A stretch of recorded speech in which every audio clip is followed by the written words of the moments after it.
Hello and welcome to The Olive Tree with me, Julia Fisher.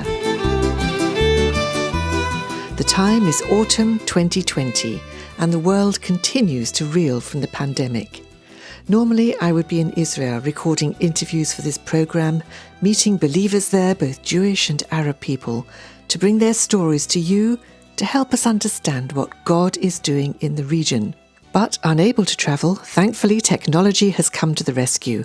And this week I've been speaking from my desk in the UK to Ofer Amitai, pastor of a Messianic congregation in Jerusalem.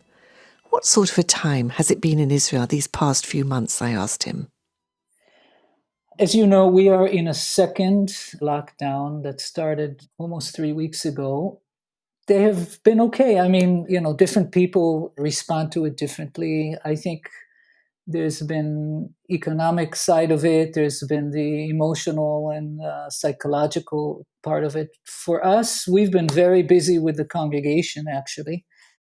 We have felt from the Lord that we should meet often and be available to the people. So it's not physical, but it's something. And we, as a congregation, not every congregation did this, but we took advantage of every time we could meet. And so some congregations never met from March, even till now, I think,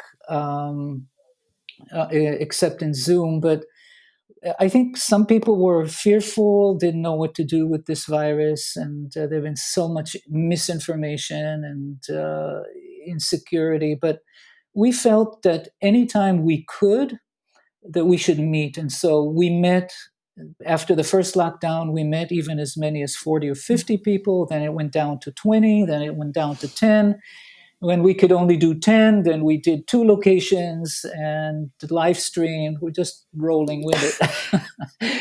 And of course, you've had the feast season as well, when normally the country would be full of tourists and you would have a lot of gatherings. How different has it been this year? It's been weird. It's been strange. People, even families, can't really get together, especially in this lockdown. It's forbidden. So it's been very, very difficult for people because holidays for them. I mean, imagine, if you get to Christmas and you won't be able to be with family or whatever. So for people at large, in the secular part, it's been very difficult. The Orthodox have ignored mostly all the directives and have just, therefore, they've had lots of cases. For us, we, as much as possible, we abide by the law and rules. And again, what we did is we met on Zoom, kind of family style. People each are in their home. It's actually quite homey because everyone is in their home. We even have communion that way. I mean, people just bring bread and wine. And on Friday evenings, which happen to be Sukkot Eve, actually, in both cases, both holidays, we got together on Zoom. We shared with each other before, family meals, especially to give those who are living alone a sense of community. Yes. This is really, really important. So that's what we've done. And it's not a replacement for the real thing, but everybody has, at least in the congregation, has been very, very grateful and seem to be doing well. I mean, the Lord is giving us a sense of family together, and they can see each other. But that's how it's been. Very, very different for different sectors in Israeli society. But the Orthodox will not give it up for religious reasons. So it's been a bit of a chaotic. Have you had many people in your congregation become unwell with COVID? As far as I know, no one. That's wonderful. We've told the people from the beginning, abide by the rules. As long as they didn't, some believers, and I think all over the world, were fearing for their religious or religious freedoms. we didn't have that sense. We felt we should cooperate as much as we can, unless we were told to do something that was very, very anti-gospel or something. But that did not occur. So people have been mostly, I think, quite guarded, and it's done the work.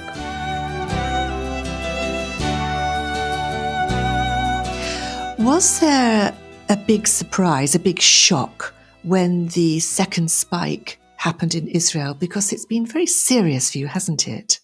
Yeah. Israel actually, I laugh a little bit because Israel in the first, I still laugh now because Israel at first said, "Oh, look, we're an example to the whole world. Look at how well we're doing." And I thought, come on. And of course, being a society, and I'm really not proud of it at all, being a society of people who are not used to civil obedience and cooperation, we saw different, kind of like an unguarded reaction after the first lockdown. And in fact, but the government had something to do with it as well, because they just, our prime minister said, go and have fun or something. And we came out of it way too quickly, and people weren't guarded. Again, we have the Orthodox, the two main societies that were affected were the religious and the Arab society, in which they are used to big weddings and get-togethers, and the Orthodox are used to.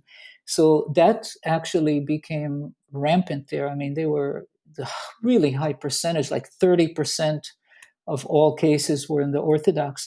Interestingly, the Arab societies actually done better with the second lockdown, because their religious leaders took things in hand, cooperated with the rules, and issued fatwas, which are religious decisions for people to keep guard and everything. So I just read now that they're doing a lot better. They went way down, and we have green cities, red cities, and so most of their cities have turned yellowish green. That's good. And yeah, it's very And what good. about the economy? Have a lot of people lost their jobs? A lot of businesses still closed? We hear about a lot of unrest in society. There's a lot of protests going on. Yeah. What is the situation there? How does it feel?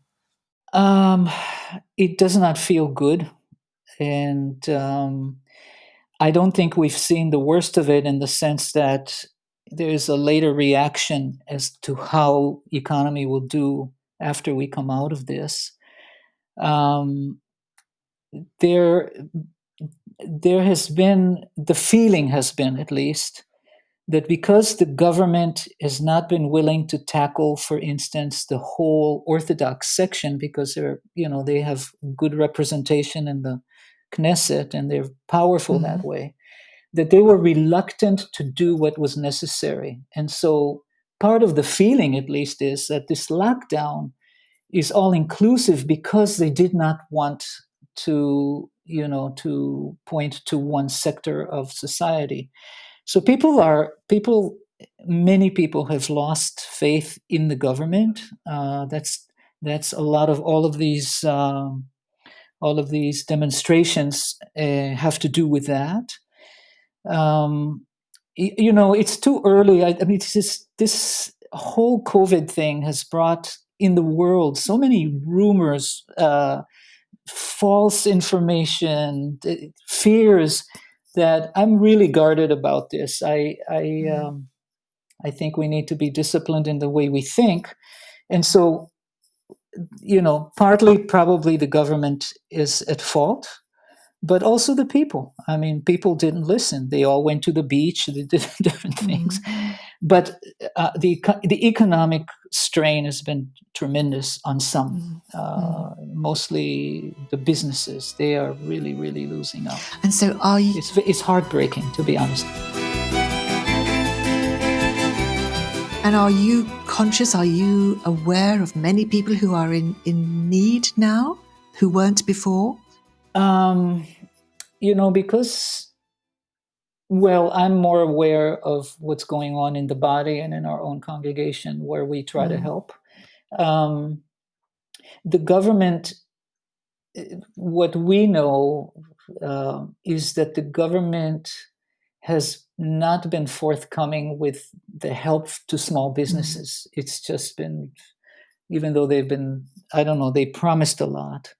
So I know of different businesses that are closing, different people that have just, some of them disobey and opened their businesses, some restaurants. Others have coped, like all of a sudden in Israel used to have a terrible delivery system. I mean, you could never get anything delivered to the house. Now they're like, Superman. I mean, you can get anything delivered to your home. So I hope that stays afterwards, because that's been a big improvement. So restaurants are delivering food.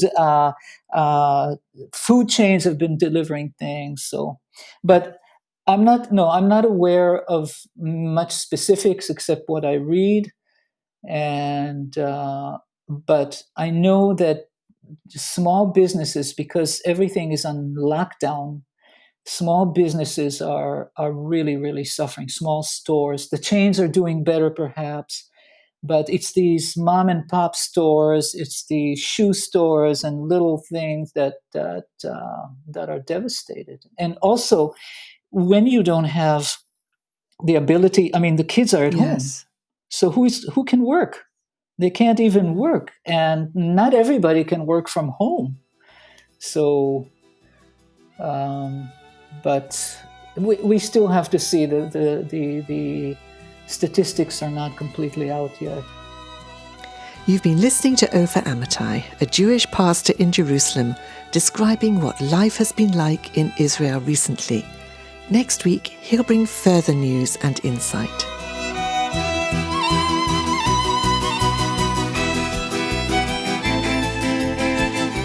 The Olive Tree Reconciliation Fund is a Christian charity based in the UK that supports the needs of both Jewish believers and Arab or Palestinian Christians living in Israel and the wider Middle East. If you'd like to know more about our work and receive our free bi-monthly newsletter, please visit our website, olivetreefund.org. Meanwhile, join me at the same time next week for another story from the Olive Tree. Until then, goodbye.